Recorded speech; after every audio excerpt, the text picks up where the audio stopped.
Today I'm going to show you how to create rich and beautiful skin tones in Adobe Photoshop. First, go to Select, and open the Color Range window. Under the Select, choose Sampled Colors. Decrease the fuzziness, and choose the first eyedropper right there. Make sure the selection is chosen. And just click on one part of the skin. Now, select the plus eyedropper right there. Now we need to just extend the selection or add the skin tone ranges by clicking, dragging, and drawing all over the skin. Make sure no area is left out.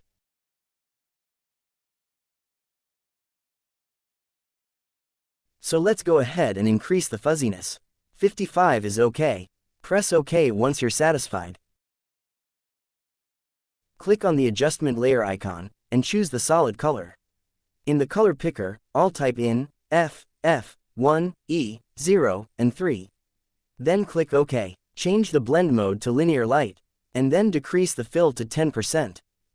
And that's it. Hope you liked it.